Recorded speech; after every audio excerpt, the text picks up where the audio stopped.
3 மாதமாக ஸ்டாலினுக்கு தெரிந்த ஒரே ஒரு அரசியல், அதிமுகவை விட்டுவிட்டார், கொத்தடிமையாக ஆகிவிட்டார், டில்லியினுடைய முதல் அடிமை எடப்பாடி என்று இடைவிடாமல் ஒரு 6 மாதமாக சொல்லிக் கொண்டிருந்தார்.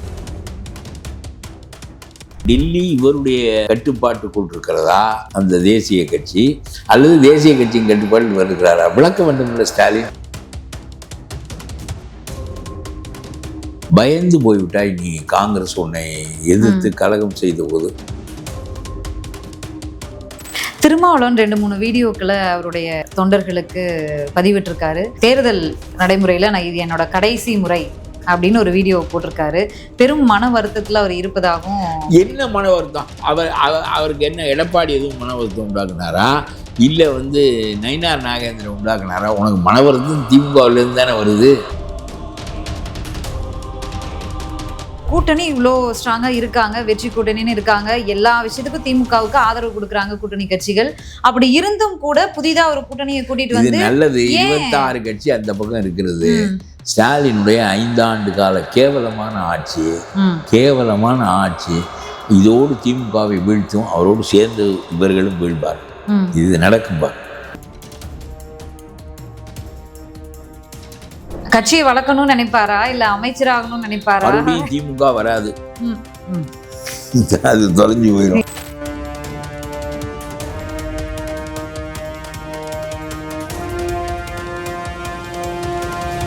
அரசியல் அன்கட் நேயர்களுக்கு வணக்கம். நிகழ்ச்சியில் சிறப்பு விருந்தினராக தமிழ்நாடு தன்னுரிமை கழகத்தின் தலைவர் திரு பழக்கருப்பையா இணைந்திருக்கிறார். பேசலாம். வணக்கம் சார். திமுக கூட்டணி, அதாவது அதிமுகவும் சரி திமுகவும் சரி, ஆரம்பத்திலேருந்து மாறி மாறி விமர்சிச்சுக்கிட்டே இருந்தாங்க. ஒரு தொகுதி பங்கீடு குழு போடலை, கூட்டணி பேச்சுவார்த்தை ஆரம்பிக்கல, நாங்கள் தான் முந்திட்டோம்னு பேச்சுவார்த்தை பேசிட்டு இருந்தாங்க. ஒரு வழியாக முடிஞ்சிருச்சு. ஆனால் 2 தரப்புலையுமே பல சலசலப்புகள் இருக்கு. என்டிஏ கூட்டணியிலுமே எங்களுக்கு ஒதுக்காம ஏன். இதில் என்ன முக்கியமானது என்றால், 3 மாதமாக ஸ்டாலினுக்கு தெரிந்த ஒரே ஒரு அரசியல், அதிமுகவை விட்டுவிட்டார், கொத்தடிமையாக ஆகிவிட்டார், டில்லியினுடைய முதல் அடிமை எடப்பாடி என்று இடைவிடாமல் ஒரு 6 மாதமாக சொல்லிக் கொண்டிருந்தார். பாருங்கள், இவர்கள் இடப்பங்கீடுக்கு இங்கிருந்து டில்லிக்கு ஓட வேண்டியது இருக்கிறது, காங்கிரஸ் கட்சி எங்களிடம் அறிவாலயத்துக்கு வருகிறது, இவர் அங்கே போகிறார் என்றெல்லாம் சொல்லி கொண்டிருந்தார்.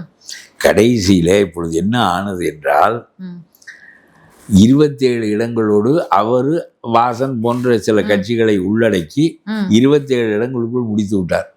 இப்பொழுது அவர்களெல்லாம் கூக்குரல் இடுகிறார்கள், இந்த இடத்தை தரவில்லை, அந்த இடத்தை தரவில்லை, எங்களுக்கு போதுமான எண்ணிக்கையில் தரவில்லை என்று. அவர் வார்டுக்கு பிரச்சாரத்துக்கு போய்விட்டார். எந்த ஒன்றும் பதிலே சொல்வதில்லை. அவர் செய்வதை அவர் பாட்டுக்கு செய்து கொண்டிருக்கிறார். இப்பொழுது டில்லி இவருடைய கட்டுப்பாட்டுக்குள் இருக்கிறதா அந்த தேசிய கட்சி, அல்லது தேசிய கட்சியின் கட்டுப்பாட்டில் வருகிறாரா? விளக்க வேண்டும் இல்லை ஸ்டாலின். உன்னால பயந்து போய்விட்டாய் நீ, காங்கிரஸ் உன்னை எதிர்த்து கலகம் செய்த போது. நீ அவர்களை மடக்கியதற்கு ஒரே ஒரு காரணம் தான். 17 காங்கிரஸ் எம்எல்ஏக்களை உன்னுடைய விசுவாசிகளாக வைத்திருந்தாய். நாளாசிரியாக சோத்தை போட்டு அத்தை போட்டு இத்தை போட்டு நாக்குட்டியை வளர்ப்பது போல வைத்திருந்தாய். அதனுடைய விளைவாக காங்கிரஸை உடைத்து கொண்டு திமுக விசுவாச காங்கிரஸ் உருவாகிவிடும், திமுக விசுவாச விடுதலை சிறுத்தைகள் உருவாகி விடுவார்கள் என்ற அடிப்படையில் தான் ஸ்டாலின் அவர்களை உள்ள வைத்துக் கொள்ள முடிந்தது. காங்கிரஸ் பயந்து விட்டது. மறுபடியும் 2 கட்சி ஆகிவிட்டால் தமிழ்நாட்டில் நமக்கு கட்சி இல்லாமல் போய்விடும். எம்எல்ஏக்கள் ப. சிதம்பரம், செல்வ பெருந்தொகை எல்லாரும் அந்த பக்கம் போய்விடுவார்கள். பெருந்தொகை தானே சார்? பெருந்தொகை எனக்கு அந்த தப்பாளிட்ட உங்களுக்கு தோணா போட்டு, ஐயே எல்லாம் ஒரு மனிதன் கட்சியினுடைய தலைவர், இதெல்லாம் ஜாதி பார்த்து போடுவதனால் வருவது. ஆவண்ணா ராஜாவுக்கு ஜாதி பார்த்து கொடுத்தார்கள், அடித்த பணத்தில் அந்த ஜாதிக்கு கொஞ்சமாவது கொடுத்தார் அவர். நம்முடைய பெருந்தொகையும் அப்படி தான், 5 ஸ்டார் ஹோட்டல் தான் சாப்பிடுவாராம். ரொம்ப நல்லா இருக்குது இந்த அரசியல். அது ஒரு பக்கம் இருக்கட்டும். ஆக திமுக விசுவாச காங்கிரஸ், திமுக விசுவாச விடுதலை சிறுத்தைகள் எல்லாரையும் வைத்திருக்கிறார் ஸ்டாலின். நாளாசரியாக அவர்களுக்கு ஊட்டி கொண்டே இருக்கிறார். ஆகவே இந்த கட்சியிலேயே நாங்கள் நினைப்பது என்றால், நாங்கள் தான் மறுபடியும் எல்லாவற்றையும் பெறுவோம். இப்போ விடுதலை சிறுத்தையில் 3 பேர் வெளியே தள்ளி விட்டாரே, அது பூரா விசுவாச விடுதலை சிறுத்தைகள். இப்படி ஒவ்வொரு கட்சிக்குள்ளும் ஒரு விசுவாச திமுகவை உருவாக்கி வைத்துக் கொள்கிறார் ஸ்டாலின். அதனால எவனுமே வெளியேறவே முடியாது. வாழ்நாள் முழுவதும் கொத்தடிமையாக திமுக இருக்கிற காலம் வரையிலும் திமுகவுக்கு கொத்தடிமையாக இருக்க வேண்டியதான், இல்லாவிட்டால் அந்த கட்சிகள் உடையும். உழைவதை எப்படி கொத்தடிமைன்னு சொல்றது சார்? அவங்க ஒன்றா பல வெற்றிகளை பார்த்திருக்காங்க, ஒரே கூட்டணியில இருக்காங்க. இல்ல அதெல்லாம் இப்ப திருமாவளவன் அவர்களை மீறி எப்படி இங்க அவங்க பாருங்க, திமுக திருமாவளவன் அதனாலதான் கொடுக்க அதுக்கு முன்னாலேயே பேசப்பட்ட பேச்சு தான். அவர் இப்ப வருத்தத்தை வீடியோக்களா பதிவு பண்ணியிருக்காரு இல்ல, திருமாவளவன் அவர்கள். 3 பேர் 4 பேர் பாதி பேர் ஒவ்வொரு எம்எல்ஏக்கள் கூட்டத்திலும் தனக்கு ஒரு விசுவாச எம்எல்ஏக்களை ஊட்டி வளர்க்கிறார், வேண்டியதை செய்து கொடுத்து ஊட்டி வளர்க்கிறார். ஆகவே திமுகவோடு கூட்டணி இல்லை என்ற நிலை வந்தால் தங்களுடைய நிலை மோசமாகிவிடும் என்பதற்காக அவர்கள் வெளியே போக ஒப்புக்கொள்ள மாட்டார்கள். காங்கிரஸ் அதனால் வெளியே போக முடியவில்லை, விடுதலை சிறுத்தைகளும் அதனால் வெளியே போக முடியாது. ஏதோ இடங்களை போட்டிருக்கிறார், அவர்களை இவரால் அதற்கு இடம் கொடுக்காமலாவது நீக்க முடிந்தது. இப்பொழுது அந்த இவர் ஒருத்தர் கரூரா யாரோ ஒரு பேட்டி போட்டிருக்கிறார்கள், செய்தி போட்டிருக்கிறார்கள். இந்த மாதிரி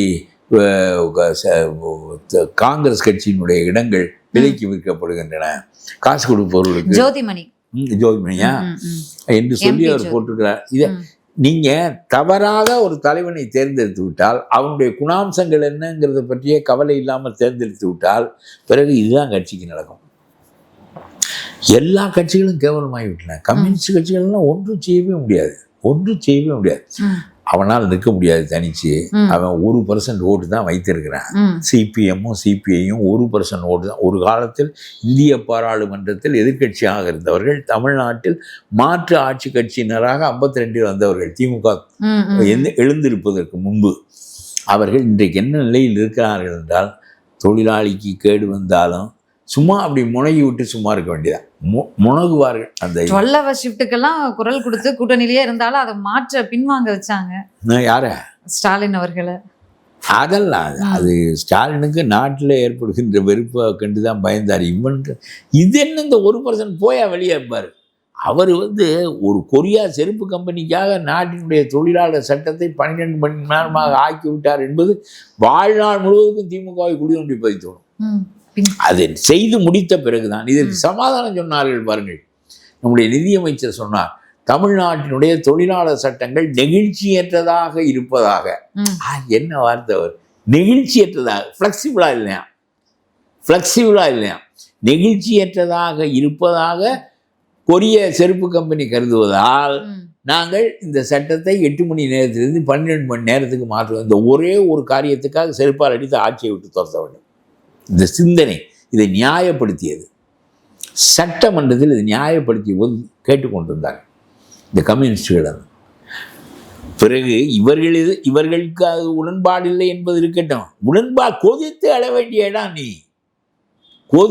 வேண்டிய இடம். அதை விட்டு என்னமோ நாங்கள் அதுக்கு எதிர்ப்பு தெரிவித்தோம், அப்புறம் குனிந்து கொண்டு முணங்கினோம், கேட்கவில்லையா அவங்களுக்கு என்று சொன்னால் இதெல்லாம் என்ன பொருள் என்று கேட்கிறேன். எல்லாம் 25 கோடி என்றைக்கு கம்யூனிஸ்ட் கட்சிக்கு கைமாறியதோ அன்றைக்கே கம்யூனிஸ்ட் கட்சி விற்கப்பட்டு விட்டது. ஏன் இப்போ புதுசாக வர்றேன் நான் சொல்கிறேன், நீ மார்க்ஸு கண்டுபிடித்த உலகத்தினுடைய மிகச்சிறந்த விஞ்ஞானபூர்வமான கொள்கை உலகம் முழுவதும் எடுபட்டு போய்விட்டதே, அதை மீண்டும் கொண்டு வருவதற்கு அந்த சிந்தனையில் எங்கே தவறு நடந்தது? ஏன் உலக நாடுகளெல்லாம் சீன நாடு வரையிலும் முதலாளித்துவ நாடாக கம்யூனிஸ்ட் கட்சியின் பேரால் முதலாளித்துவ நாடாக மாறிவிட்டது என்பதற்கான விடையை கண்டுபிடிக்க வேண்டிய நீங்கள், நானும் யோசிக்கிறேன், இது ஏதாவது என்னென்னமோ உலகத்தில் உள்ள புத்தகங்களை எல்லாம் தெரிவித்து நான் படிக்கிறேன். சீனா ஏன் இப்படி மாறியது, சீனா என்ன செய்கிறார், கம்யூனிஸ்ட் கட்சியை மட்டும் வைத்துக் கொள்கிறது, ஆனால் அது முதலாளித்துவ நாடாக இருக்கிறது. இதுக்கு விடை கண்டுபிடிக்க எனக்கெல்லாம் தெரியவில்லை. இதே தான் சிந்தனையாக இருக்கிறேன். என்ன, நம்ம டி.கே. ரங்கராஜன் ஒரு புத்தகம் எனக்கு பரிந்துரைத்தார். கம்யூனிஸ்ட் கட்சியில் எம்பியாக இருந்தவர், ரொம்ப நல்ல அறிவான மனிதர், உயர்ந்த மனிதர். அவர் தான் பழைய தலைமுறையே தனி என்று வைத்துக் கொள்ளுங்கள். அவர் அந்த புத்தகம் கடுமையான விலை, 4000-5000 ரூபாய்க்கும் எவ்வளோ கொடுத்து வாங்கினேன். ஐயோ இன்னும் இவ்வளோ விலை இருக்குன்னு. நான் அதில் அந்த அறிவு மேலே இருந்த விருப்பம் காரணமாக 16,000 ரூபா கொடுத்து நான் இங்கிலாந்துலேருந்து இந்த புத்தகத்தை வரவழைச்சி படித்தேன்னாரு. ஏன்யா அவ்வளவு அந்த கம்யூனிஸ்டுக்கு மாற்றம் என்ன சீனாவில் கொண்டு வரப்பட்டிருக்கிறதுன்னு அறிவதற்காக. அவர் மாதிரி ஆட்கள் 70 வயசாச்சு 80 வயசாச்சுன்னு வீட்டுக்கு போய் சொல்லிடுறாங்க அறிவாளிகள் எல்லாம். முழு முட்டாள்களை வைத்துக் கொள்வது தான் இது என்னன்னு எனக்கு புரியல. நான் சொல்கிறேன், மார்க்ஸுக்கு எத்தனை வயதானாலும் மார்க்ஸ் செய்தது தாண்டா 1000 ஆண்டுகளுக்கு. இந்த மாதிரி நல்ல ஆட்கள் எல்லாம் வீட்டுக்கு போங்கன்னு சொல்லிட்டு இருக்கிறவனே இதெல்லாம் ஒரு திட்டம் என்று வைத்திருக்கிறார்கள். பாஜகன்னு வைத்திருந்தார்கள், இப்ப மோடிக்காக அதை நீக்கி விட்டாரு. அவ்வளவுதான். மோடி மட்டும் வாழ்நாள் பிரதமர். வேற முடியாது. சிறந்த மனிதர்களை இன்னும் சொன்னா ராஜாஜி 95 வயதிலும் சிறந்த அறிவோடு நாட்டுக்கு சொல்லி கொண்டு வந்தார். திருமாவளவன் 2-3 வீடியோக்களை அவருடைய தொண்டர்களுக்கு பதிவிட்டிருக்காரு. இதே தான் என்னுடைய அரசியல் வாழ்க்கையில நான் அந்த தேர்தல் நடைமுறையில நான் இது என்னோட கடைசி முறை அப்படின்னு ஒரு வீடியோ போட்டிருக்காரு. பெரும் மன வருத்தத்துல அவர் இருப்பதாகவும். என்ன மன வருத்தம்? அவருக்கு என்ன எடப்பாடி எதுவும் மன வருத்தம் உண்டாக்குனாரா, இல்ல நயினார் நாகேந்திரன் உண்டாக்குனாரா? உனக்கு மன வருத்தம் திமுகவில இருந்து தானே வருது, அதை நீக்க வேண்டியதானே. கேட்ட தொகுதிகள் கிடைக்க பெறல, கேட்ட தொகுதிகள் கிடைக்க பெறல. அவன் தேவையில இருக்க வேண்டிய நிலையில நீ இருக்கிறது வரை நீ தானே நிலை. அவன்ல உன்னை கெஞ்சோணும். உன்னுடைய அந்த 4% 3% ஓட்டு இல்லை என்றால் நான் வர முடியாது என்று அவன் உன்னை கண்டு அஞ்ச வேண்டும். அது இல்லாமல் நம்ம எனக்கு கேட்ட தொகுதி நம்ம பிச்சை வாங்க வேண்டிய இடத்துல இருந்தால் அவன் அவ்வளோதான் தருவேன். அப்புறம் நமக்கு பணம் வேணும், நமக்கு ஆள் வேணும். என்னமோ திருமாவளவனிடம் பாராட்டத்தக்க அம்சம் அந்த 3 பேரும் விசுவாச திமுகவை நீக்கி வைக்க முடிஞ்சு அவரால். அது என்ன காரணங்கிறது நமக்கு தெரியல. எனக்கு தெரியும். விசுவாச காங்கிரஸ், விசுவாச விடுதலை சிறுத்தை, எல்லா கட்சியிலையும் விசுவாச ஆளை உண்டாக்கிடுவாங்க. ஆமா, ஆட்சி இருக்கு, எதிர்கட்சியா இருக்கையில உண்டாக்க முடியாது. ஆட்சியில் இருக்கையில அவனுக்கு வேண்டியதை செய்து கொடுத்து, வேண்டியதை நல்ல செலவத்தாளா கொடுத்து எல்லாம் சரி பண்ணிடுவாங்க.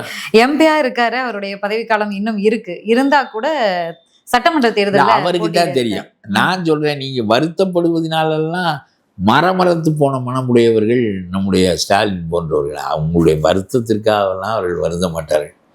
அது என்ன, கட்டின பொண்டாட்டி முகம் போனா இல்லை என்னப்பா என்ன சொல்லு சமாதானம் சொல்கிறதுக்கு வாழ்நாள் முழுவதும் நமக்கு உறுதுணையானவள், தலைமாட்டில் உட்காந்து அழுக வந்தவள், அவளுக்கு நம்ம வருத்தம் ஏற்பட்டால் சமாதானம் சொல்லுவோம். இது என்ன உனக்கு எதுக்கு சமாதானம் சொல்கிறாங்க? நீ அவர் தேவையில்லை 4 ஒரு இடம் கூட தர முடியாதுன்னா சரி சரி சரி சரி என்ன ஆளை மட்டும் விட்டுறாதியன்னு சொல்ல வேண்டிய கட்டத்தில் தானே நம்ம இருக்கோம். அப்புறம் என்னென்னு வருத்தப்பட்டு என்ன கொள்கை கூட்டணி தொகுதிகள் கிடைக்காட்டாலும் பரவாயில்ல. நம்ம இந்த பாருங்க, தனி சுயேட்சையான ஆள்னி, சுயேட்சையான கட்சி. வருத்தத்திற்குரியது நடந்தால் தூக்கி அடிப்பதற்கும் என்னுடைய தயவு உனக்கும் வேண்டும், உன்னுடைய தயவு எனக்கு வேண்டும் என்பதோ என்னுடைய தயவு உனக்கு வேண்டும் என்று சொல்வதற்கு சொன்னாரே பல மேடைகள்ல. சொல்லிட்டு செயலில் அல்லவா காட்ட வேண்டும். செயலில் காட்ட முடியாமல் எதற்கு வருத்தப்பட வேண்டும்? இல்லைன்னா மென்று முழுகிக் கொள்ள வேண்டியதான். கம்யூனிஸ்ட் முழுகிறான்ல, மென்று முழுகிக் கொள்ள வேண்டியதான். வருத்தப்பட்டு என்ன ஆக போகுது? இவர் எம்எல்ஏ என்ன செய்ய போறாரு, இவருடைய நோக்கம் என்ன என்று எனக்கு தெரியவில்லை. இதுதான் கடைசி தேர்தல் என்று ஏன் சொல்லுகிறார் என்று எனக்கு தெரியவில்லை. என்ன ஆக மொத்தம் திமுகவோட சேர்ந்தா என்ன, அது நம்ம அந்த எதையோடு சேர்ந்த என்ன கண்ணுக்குட்டி மாதிரின்னு சொல்லுவாங்க. அந்த மாதிரி ஒரு பழமொழி இருக்கு. கண்ணுக்குட்டி தன்மை வேற இல்லை. இது எதுக்கு அதோட போய் சேர்றது? இந்த சாக்கடையில் புரள்றதோட எதுக்கு இது போய் சேருது? அது மாதிரி அது எல்லா ஒழுக்கங்களையும் கெடுப்பார்கள், எல்லாரையும் நாசப்படுத்துவார்கள், எல்லோருக்கும் விளைவிப்பார்கள். இதுதான் அவருடைய கலாச்சாரம். ஓகே, இல்ல நான் முன்னாடி கேட்டது தான் அவருடைய மூலதனம். சரி, பார்ப்போம். எம்பி பதவியே இன்னும் டைம் இருக்கும்போதே அவர் ராஜினாமா பண்ணிட்டு இங்க சட்டமன்ற தேர்தல் ராஜினாமா பண்ணிடுவாரு. வெற்றி பெற்றா பண்ணுவாரு. சட்டமன்றத்துக்கு வரணும்னு நினைக்கிறாரு. வருவதற்கான காரணம் கண்டிப்பா வின் பண்றதுக்கு வாய்ப்பு இருக்கும். அப்ப வர்றதுக்கான காரணம் என்னவா இருக்கும்னு நினைக்கிறீங்க? அவர் தான் சொல்ல முடியும். ஏனென்றால் நாடு முழுவதுக்கும் பிரதிநிதியாக இருக்கின்ற நிலையை விட்டு ஒரு மாநில பிரதிநிதியாக வருவதற்கான காரணம் என்ன என்று அவர் தான் சொல்ல முடியும். கட்சியை வளர்க்கணும்னு நினைப்பாரா, இல்ல அமைச்சராகணும்னு நினைப்பாரா? மறுபடியும் திமுக வராது, அது தொலைஞ்சு போயிடும். என்ன சார், பல கருத்து கணிப்புகள் வருது. கருத்து கணிப்பு கூட அவர்கள் உண்டாக்குவது தானே கருத்து கணிப்பு. நீ இல்ல தேசிய ஊடகங்கள்ல வர கருத்து கணிப்புகள்லயும் திமுக வின் பண்ணுன்ற மாதிரிதான் வருது. அதெல்லாம் எல்லா எத்தனை யூடியூப்கள் அவர்கள் கைவசம் இருக்கு, எத்தனை கருத்து கணிப்புகள். லயோலாவெல்லாம் எத்தனை கருத்து கணிப்பு சொல்லி தவறாக போயிருக்கு. சும்மா இதெல்லாம் ஒரு 2000 பேரிடம் எடுக்கின்ற கருத்து 2 லட்சம் பேருடைய மனநிலையை பிரதிபலிக்கவே பலிக்காது. எதிர்பாராமல் ஒன்றின்றி சரியாக போய்விடுகிறது என்பதை வைத்து எல்லாவற்றையும் நான் கருத முடியாது. சரி, ஓகே. திமுக கூட்டணியில இருக்கக்கூடிய எல்லா கூட்டணி கட்சிகளுமே பெரும் மன வருத்தத்துல இருக்கு. நீங்க முன்னாடி பேசுன மாதிரி கம்யூனிஸ்ட், மார்க்சிஸ்ட்ல இருந்து எல்லாருமே மன வருத்தத்துல இருக்காங்க. அதை பதிவும் பண்ணிட்டாங்க. வேறு வழி இல்லாம இருக்கோம், மன வருத்தத்துல இருக்கோம், என்ன செய்வது அப்படின்லாம் பேசிட்டாங்க பிரஸ் மீட்ல. அதுக்கு காரணம் புதிதாக வந்த அந்த தேமுதிக கட்சி தானா? ஏன்னா 10 தொகுதி கொடுத்து ராஜ்யசபாவும் கொடுத்துருக்காங்க. 0.425 ஓட்டு தான் இருக்கு. அவர்களுடைய அறிவை, அதாவது அவருக்கு ஏதோ ஒரு ஏவாவேல் இதை செய்தார் என்று சொல்லுகிறார்கள். அது இருக்கட்டும், ஏதோ ஒன்றும் இவருடைய அறிவை முடக்குகின்ற செல்வாக்குள்ள ஒரு மனிதன் செய்த காரியமாக 6% ஓட்டு தான் இருக்கு. நம்ம அதுக்கும் ஒரு விஜயகாந்த் இருக்கிற காலத்திலே அந்த கட்சி படுத்து விட்டது. அவர் உடல்நலம் இல்லாமல் இருந்தால் அந்த கட்சி படுத்து விட்டது. பிறகு அந்த கட்சி பேருக்கு தான் இருந்தது. பிறகு அவருடைய சாவை வைத்து, சமாதியை வைத்து, மற்றவற்றை வைத்து அவரை தூக்கி நிறுத்துவதற்கு செய்கின்ற முயற்சிகள், வாழும் காலத்தில் அந்த மனிதன் ஒரு நல்ல வேகமான ஒரு நல்ல தலைமையை வெளிப்படுத்தினார். எதிர்கட்சி தலைவராகவே வந்தாரே, அது சரி. அது ஆக மொத்தம் இவர்களுக்கு எல்லா பக்கமும் துண்டு போட்டு வைக்கிற இவர்களுடைய பழக்கமே இவருடைய கட்சியினுடைய மதிப்பை குலைத்து விடும். இந்த பக்கமும் துண்டு, அந்த பக்கம் இந்த நாடக கோட்டையில் துண்டு போட்டு வைக்கிற மாதிரி எல்லா இடத்துலையும் போட்டு வச்சு கடைசியில் இவருக்கு இதனுடைய விளைவை அவர்கள் அனுபவிப்பார்கள். நான் சொல்றேன் இல்லைன்றாங்களே, கோவப்படுறாங்க, ஆக்ரோஷப்படுறாங்க. நான் யார்கிட்டையும் பேரம் பேசல, தேமுதிகனா என்ன நீங்க வாய்க்கு வந்ததெல்லாம் பேசுவீங்களா அப்படின்னு சொல்லி. அது எதை வைத்து பேசப்படுகிறா? 6% ஓட்டு என்பது தேர்தல் களத்தில் மெய்ப்பிக்கப்பட்ட பிறகு 3% வாக்கு வைத்திருக்கிறவனுக்கெல்லாம் விடுதலை சிறுத்தை, கம்யூனிஸ்ட் கட்சி 1%, 3%. இவர்களை விட 1/2% ஓட்டு எப்படி முக்கியத்துவம் பெற்றது என்பது கேள்வியாகிறது. அதனாலே ஏதோ குடுக்கல் வாங்கல் நடைபெறும். என்ன அவரு எல்லா கட்சிகளுக்கும் அது நடக்கின்றன என்றாலும் அப்புறம் அவருக்கு பல சீட்டு வேண்டும், நோட்டு வேண்டும், எல்லாம் வேண்டுங்கிற எல்லா தேவைகளும் நிறைவு செய்யப்படுவதற்கு ஏற்றுக்கொள்ளப்படுகிறது. இல்ல, நீங்க சொன்ன மாதிரி இந்த கூட்டணி இவ்வளோ ஸ்ட்ராங்கா இருக்காங்க, வெற்றி கூட்டணின்னு இருக்காங்க, எல்லா விஷயத்துக்கும் திமுகவுக்கு ஆதரவு கொடுக்குறாங்க கூட்டணி கட்சிகள். அப்படி இருந்தும் கூட புதிதா ஒரு கூட்டணியை கூட்டிட்டு வந்து நல்லது 26 கட்சி அந்த பக்கம் இருக்கிறது. ஸ்டாலினுடைய 5 ஆண்டு கால கேவலமான ஆட்சி இதோடு திமுகவை வீழ்த்தும். அவரோடு சேர்ந்து இவர்களும் வீழ்வார்கள். இது நடக்கும்பா. ஆன்டி இன்கம்பன்சி ஓட்டு தான் பெரிய அளவுக்கு. இன்னொரு 10 நாள் ஆகட்டும், இது வெளிப்பட ஆரம்பிக்கும். இப்ப தெரியாது. இப்ப இன்னொரு 10 நாள் ஆன பிறகு களம் சூடாகும். அப்பொழுது எந்த தண்ணீர் கொதிக்கிறது, எந்த அடுப்பில் உள்ள எந்த தண்ணீர் கொதிக்கிறது என்பது வெளியே தெரியும். அப்ப இதுதான் ஸ்டாலினுக்கு பிறகு யாரும் ஆளப்போவதில்லை. இதுதான் கோபாலபுரத்தினுடைய கடைசி ஆட்சி.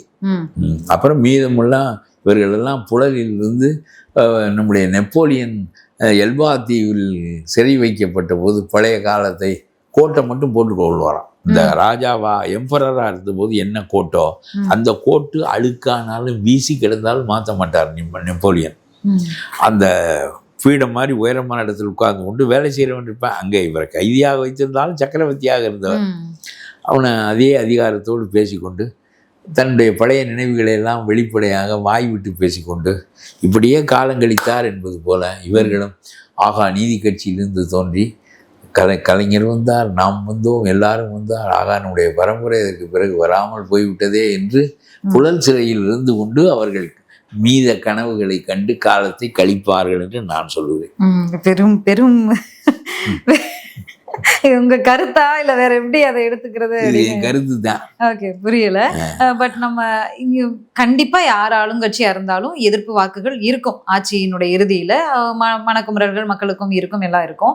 ஆனா நாங்க திட்டங்களை கொண்டு போய் சேர்த்திருக்கோம், ஒவ்வொரு வீட்லயும் எங்க திட்டம் கொண்டு போய் சேர்ந்திருக்கு, மக்கள் பயனடைஞ்சிருக்காங்க, எங்களுக்கு தான் ஓட்டு போடுவாங்க.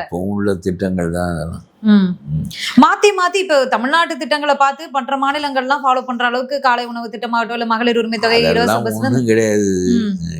போட்டி எதிர்கட்சிகளும் கொடுக்குறாங்களே வாக்குறுதிகளை. நீ 1000 நான் 2000 2500 அப்படின்னு போயிட்டே இருக்கே லிஸ்ட். இந்த இலவசத்தை எப்படி பாக்குறீங்க? எல்லாரும் போட்டி கொடுக்குறாங்க இலவச வாக்குறுதிகள், அதை எப்படி பாக்குறீங்க? இந்த அரசு ஆண்டு ஒன்றுக்கு 80,000 கோடி ரூபாய் வட்டி கட்ட வேண்டிய அளவிற்கு ஸ்டாலின் அரசு கடன் வாங்கி வைத்திருக்கிறது. 80,000 கோடி வட்டி மட்டும். அசலில் ஒரு பகுதி கட்ட வேண்டும் என்றால் 1,20,000 கோடி ஒவ்வொரு தரமும் ஒவ்வொரு ஆண்டும் நிதி ஒதுக்கீட்டில் இதற்கு ஒதுக்க வேண்டும். மொத்தம் 2.25 லட்சம் 3 லட்சம் கோடி தான் நம்முடைய வரி வருமானம். அதற்குள் 1/3 இவர்களுக்கு என்றால் 1/3 அரசு ஊழியர்களுக்கு. அப்புறம் என்ன நீ செய்வாய்? இந்த நாடு எங்கே விளங்கும்? அதாவது காவிரியில் தூர்வாருவதற்கு இந்த ஒரு காரணத்திற்காக செருப்பால் அடித்து ஓட்டு போடக்கூடாது. காவிரியில் தூர்வாருவதற்கு பல ஆண்டுகளாக சகதி சேர்ந்து விட்டது. அதனால தண்ணீர் கொள்ளளவு குறைகிறது. இந்த கோடை காலம், இப்பொழுது போன கோடை காலத்தில் அதிகாரிகள் சொல்லுகிறார்கள், பொறியாளர்கள் சொல்லுகிறார்கள், இந்த நாம் சகதியை எடுத்து விட்டால் தண்ணீருடைய கொள்ளளவு கூடும். நம்முடைய விவசாயிகளுக்கு இன்னும் ஒரு 10 டிஎம்சி கூடத்தா என்று கேட்பதை விட 10 டிஎம்சி நம்மிடமே அதிகமாக தங்கும். மழை காலத்து தண்ணீர் 3000 கோடி தான் அதுக்கு செலவழியும். அதை செய்வதற்குரிய காலம் இந்த கோடை காலம்தான். 2 மாதத்தில் நாங்கள் இதை முடித்து விடுவோம் என்று சொல்லி அதிகாரிகள் அவர்களாகவே திட்டத்தை அனுப்பினார்கள். அதை தூக்கி குப்பையில் போட்டுவிட்டு இன்றைக்கு வரையிலும் தூர்வாரப்படவில்லை. அதன் காரணமாக காவிரியினுடைய கொள்ளளவு மேட்டூரிலே குறைகிறது. விவசாயிக்கு போதிய தண்ணீர் கிடைக்கவில்லை. கர்நாடகத்துக்காரனோடு சண்டை போட்டு கொண்டிருக்கிறோம். இருப்பதை இந்த அறிவில்லாத ஒரு அரசு இருக்க வேண்டுமா என்று நான் கேட்கிறேன். உனக்கு எதுக்கு காசு இருக்கிறது? பையனுக்கு மேட்னி ஷோ பார்ப்பதற்கு 1000 ரூபாய் கொடுக்குறேன். பெண் படிப்பது ஊக்கப்படுத்தப்படவில்லை என்று அம்மா கொடுத்தார்கள். என்ன, பெண் படிக்க வரட்டும், அது உடனே கொடுக்கவில்லை. அந்த அம்மா எவ்வளவு திட்டம் பாருங்கள். 5 ஆண்டு நீ படிக்க வேண்டும், முதுகலை வரையிலும் படிக்க வேண்டும். அப்புறம் படித்து முடித்து விட்டால் நீ வேலைக்கு போய் விடுவாய். படித்து முடித்த பிறகு உனக்கு திருமணம் செய்வதற்கு 1 பவுன் தாலி தருகிறேன், 50,000 ரூபாய் பணம் தருகிறேன். 5 ஆண்டு நீ படித்தாய் என்பதற்காக, உன்னுடைய நன்மைக்காக, நீ நாளை வேலை செய்வதற்காக படிக்கிறாய் என்றாலும் நான் அரசிலிருந்து 50,000 ரூபாயும் 1 பவுன் தாலியும் தருகிறேன் என்று சொல்லி இந்த திட்டத்தை கொண்டு வந்து நடைமுறைப்படுத்தினார்கள். அதற்கு பின்னால் வந்தவர்களும் அது பெரும்பகுதி நடைமுறைப்படுத்தினார்கள். இதை அந்த அம்மா தொகுத்து கொடுத்ததை இவர் வகுத்து கொடுத்தார். தாலியை மட்டும் தள்ளி விட்டார். உயர்கல்விக்கு பெண்களுக்கு ஒரு மாதத்துக்கு 1000, 10 மாதத்துக்கு 10,000, 5 வருடத்திற்கு 50,000. தாலி கிடையாது. அந்த அம்மா இந்த பெண் ஒரு இல்லத்தரசியாக ஆகின்ற அளவிற்கு ஏற்பாடு. படித்து முடித்து விடு, நீ திருமணத்திலும் நிலை பெற்று விடு, பிறகு வேலைக்கு போ, உனக்கு அவ்வளவு வரையிலும் நான் பாதுகாப்பு தருகிறேன் என்று சொன்னார்கள். அதை தொகுத்து கொடுத்ததை இவர் வகுத்து கொடுக்குறார். அப்புறம் அவனுக்கு மட்டும் ஏன் கொடுக்குறாரு? பையங்கள்லாம் இயற்கையாக படித்து கொண்டு தான் இருக்கிறார்கள். எந்த பையனும் படிக்காமல் இருப்பது என்பது பெண்தான் ஊக்குவிக்கப்பட வேண்டியவளே தவிர அடுப்புதுன்னு சொல்லி பெண்ணை தான் கெடுப்பார்கள். ஆண் படிக்கிறது இயல்பு இருக்கிறது. இப்பொழுதும் டிராப் அவுட்ஸ் எல்லாம் இருக்கிறார்கள், அதெல்லாம் கிடக்கட்டும். ஆனால் மேட்னி ஷோ பார்ப்பதற்கு மாதம் 1000. எதுன்னுட்டா பெற்றோர் 10 ரூபா தரமாட்டேன் என்கிறார்கள். நம்ம ஒரு சினிமா பார்க்க முடியவில்லை, 100 ரூபா கட்டணம், குறைஞ்ச கட்டணம் 100 ரூபா இருக்க போக முடியவில்லை. நம்ம அங்கிள் ஸ்டாலின் நமக்கு மாதம் 1000 ரூபாய் நேரு நம்ம பைக்கு வந்துடுது. எல்லா படத்தையும் முதல் நாள் மேட்னி பார்த்துடலாம். என் பசங்கன்னா அப்படிதான் செலவு பண்றாங்க. இல்லை அது சொல்கிறேன். அது அவனுக்கு அவன் கைக்கு கொடுக்குறது. அவன் படிக்கிறான் இயற்கையா. அவன் தேவையில்லை உனக்கு. இன்னும் காவிரிக்கு தூர் வாரதுக்கு உங்கள்கிட்ட பணம் இல்லை. நீ 1000 காரியம் செய்ய வேண்டிய காரியம். ரோடு 40 அடி போடுனா 30 அடி தான் போடுறேன். அகலத்தை 30 அடி தான் போடுறேன். இதெல்லாம் ஒரு ஆட்சியாக? இது கேவலம் காரி துப்ப வேண்டிய ஆட்சி. 40 அடி ரோட்டை 30 அடி ரோடாக 100 கிலோமீட்டருக்கு போட்டால் 10 அடி தூரத்தை 100 கிலோமீட்டருக்கு எடுத்தால் எவ்வளோ சொல்லிடுவேன். அப்புறம் இன்ஜினியர் சொல்கிறேன், சீஃப் இன்ஜினியர் சொல்கிறேன், அந்த மந்திரி சொல்கிறேன், அவங்களுடைய அரசில் உனக்கு பங்கு வருகிறது. இதை வழக்கு போட முடியல நம்மளால். நீ உன் கையில் ஆட்சி இருக்கிற காரணத்தினால போலீஸ் வழக்கு பதிவு செய்ய மறுக்கிறேன். அப்புறம் என்னென்னு நம்ம நாடாடுறது? பகிரங்கமாக நாங்கள் கொள்ளையடிப்போம், பிறகு ஆட்சி எங்களிடம் இருப்பதினால் வழக்குகளுக்கு போக விட மாட்டோம், எல்லாம் நாங்கள் இது இப்படி செய்வது எங்களுடைய அடிப்படை உரிமை என்று சொல்லுகிற ஒரு அரசு. இந்த அரசை போக்குவதற்கு கஞ்சா வைக்கிறவன், கற்பழிக்கிறவன், கொலை செய்கிறவன் எல்லாம் சேர்ந்து வேட்பாளர் நிறுத்தி விஜய் தோற்கடிக்க போறாரு. ஐயோ, கண்டிப்பா ஆட்சிக்கு வரமாட்டாங்க திமுகன்னு சொன்னீங்க. அப்ப வேற யார் வருவாங்கன்னு நினைக்கிறீங்க? எனக்கு யார் வருவார்கள்லாம் ஜோசியம் சொல்வது என்னுடைய பழக்கம் இல்லை. என்னுடைய கருத்து இருப்பதற்குள்ள அடுத்த கட்டத்தில் மாற்று ஆட்சியாக இருப்பது எடப்பாடி தான். ஏதோ சரி, குற்றங்களே அற்ற புனிதர்கள் என்று நான் சொல்லவில்லை. அதிமுக பல வழக்குகள் இருக்கு. உன்னை விட அவங்க பொறுத்து கொள்ளக்கூடிய, ஏற்றுக்கொள்ளத்தக்க கூட அந்த அப்படிதான் நான் நினைக்கிறேன். அவ்வளவுதான். எனக்கு யார் வருவார்கள் வரமாட்டார்கள் என்று இல்லை. நீ ரொம்ப கொலைகார ஆட்சி, ரொம்ப மோசமான ஆட்சி. ஆக உன்னை விட அவர்கள் எல்லா விதத்திலும் ஒரு கட்சி கட்டுமானம் வேண்டும். ஓகே. யாரும் வந்து விட முடியாது. நான் கூட ஒரு கட்சி வைத்திருக்கிறேன், என்ன பயன்? அதனால என்னுடைய கருத்துக்களை சொல்வதற்கு அது பயன்படுகிறதே தவிர, நாட்டிலே ஒரு கட்டுமானம் அந்த கட்சிக்கு இருந்தால்தான் எல்லா மக்களையும் 234 தொகுதிகளையும் போய் அடைய முடியும். அதனால உன்னை அகற்றுவதற்குரிய வலிமை அவர்களுக்கு தான் இருப்பது. உன்னை விட அவர்கள் ஏற்றுக்கொள்ளத்தக்கவர்கள். ஓகே. உன்னை விட இந்த எடப்பாடிக்கு சொந்த சிந்தனையாவது ஒரு 4 சிந்தனை விவசாயி என்கின்ற முறையில் இருக்கிறது. உனக்கு ஒரு சிந்தனையும் கிடையாது.